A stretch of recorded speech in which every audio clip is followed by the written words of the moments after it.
नमस्कार, मी अनिल तिवारी, महाराष्ट्राचा पुढारी या न्यूज चॅनल मध्ये आपलं सहर्ष स्वागत करतो। नमस्कार, आपण पाहताय महाराष्ट्राच्या पुढारीवरून या ठिकाणी सर्व ग्रामस्थांचं या ठिकाणी जे शेतकरी आहेत यांचं हे आंदोलन आहे आणि हे आंदोलन हे या उद्देशाने करण्यात येत आहे। हे जलसमाधी आंदोलन आहे। या ठिकाणी हे जे शेतकरी आहेत मराठवाड्यामध्ये मागील काही दिवसापूर्वी अतिवृष्टीचे थैमान या ठिकाणी झालेले होते आणि ह्या अतिवृष्टीमुळे प्रत्येक शेतकऱ्याच्या शेतामधील कोणत्याही प्रकारचं पीक हे शिल्लक राहिलेलं नाही। हे तळागाळातील शेतकरी जो आहे आज हा या ठिकाणी पूर्णपणे उद्ध्वस्त झालेला आहे आणि अशाच परिस्थितीमध्ये या सध्याच्या सरकारने या ठिकाणी सर्व शेतकऱ्यांना आम्ही कर्जमाफी करू, यापूर्वीही इलेक्शनच्या अगोदर अशा काही घोषणा केलेल्या होत्या आणि त्यामध्ये ही प्रथम घोषणा त्यांची होती की आम्ही सर्व शेतकऱ्यांचा सातबारा कोरा करू, परंतु या पद्धतीनं कोणत्याही प्रकारचे शासनाकडून पावलं उचलण्यात आलेली नाहीत। त्याचबरोबर या ठिकाणी आत्ता जे शेतकऱ्याची जी झालेली नुकसान भरपाई आहे या ठिकाणी तीही आम्ही दिवाळीच्या पूर्वी देऊ या ठिकाणी अशा पद्धतीच्या घोषणा केलेल्या आहेत, परंतु आजतागत या ठिकाणी कोणत्याही शेतकऱ्याच्या खात्यावरती पैसे जमा झालेले नाहीत आणि म्हणून या ठिकाणी हे शेतकरी जे आहेत तर ते जलसमाधी आंदोलन करतायत आणि हे जलसमाधी आंदोलनातून ते जीव देत आहेत। परंतु या ठिकाणी हे जे आंदोलन आहे तर या ठिकाणी आज आपण पाहतोय मराठवाड्यातील सर्व शेतकरी असतील, महाराष्ट्रातील शेतकरी असतील, ह्या सर्व शेतकऱ्यांसाठी 32 कोटीचे पॅकेज या ठिकाणी महाराष्ट्र शासनाने जाहीर केलेलं आहे।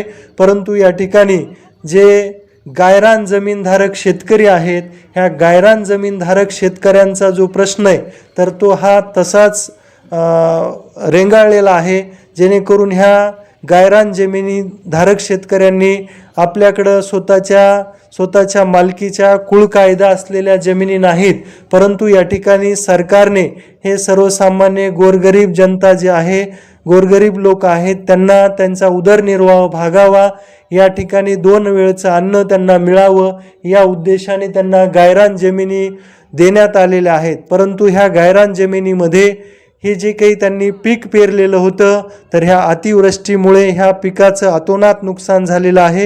हे सर्व शेतकरी हे गायरान जमिनीधारक शेतकरी जे आहेत तर तोही पूर्णपणे उद्ध्वस्त झालेला आहे।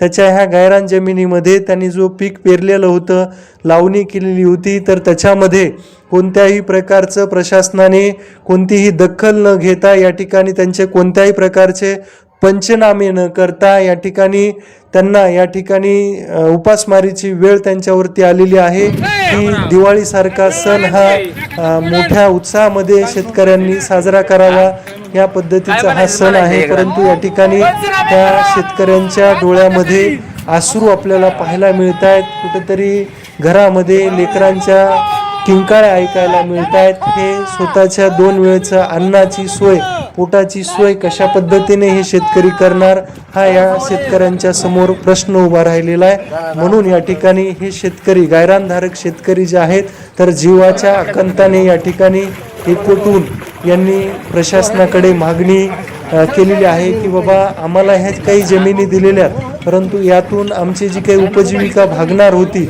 आम्हाला 2 वेळचं अन्न मिळणार होतं, ह्या अन्नामध्ये माती कालवल्याप्रमाणे या ठिकाणी ह्या नैसर्गिक आपत्तीने झालेल्या ढगफुटीमुळे, अतिवृष्टीमुळे, ह्या महापुरामुळे आमचं हे पीक जे आहे तर ते जमीन उद्ध्वस्त झालेलं आहे।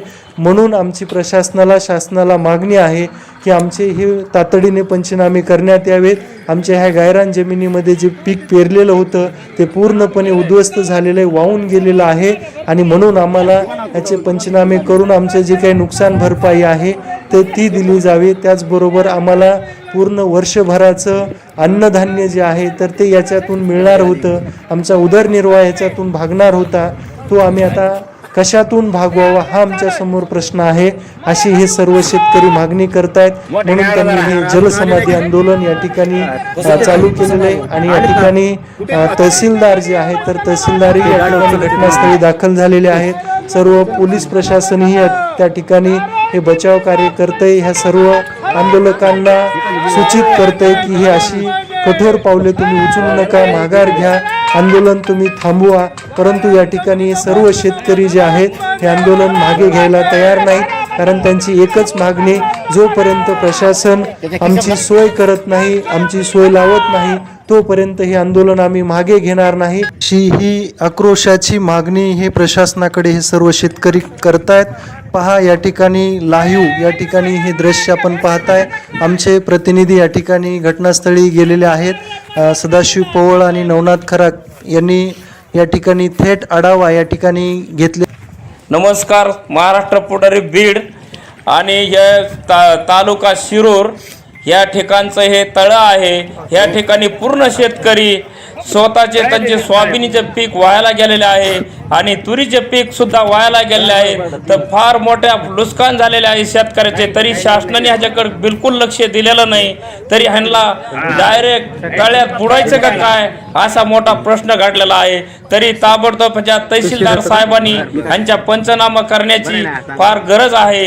हे गरीब शेतकरी आहेत, ह्यांच्याकडे खायला धान्य नसतंय, लेकराला जायला पुस्तकं नसतात आणि पूर्ण शेती ह्यांची वाहून गेलेली आहे. तरी ताबडतोब लक्ष करणं तहसीलदारचं. क्लॅरिटी वाढली नाही.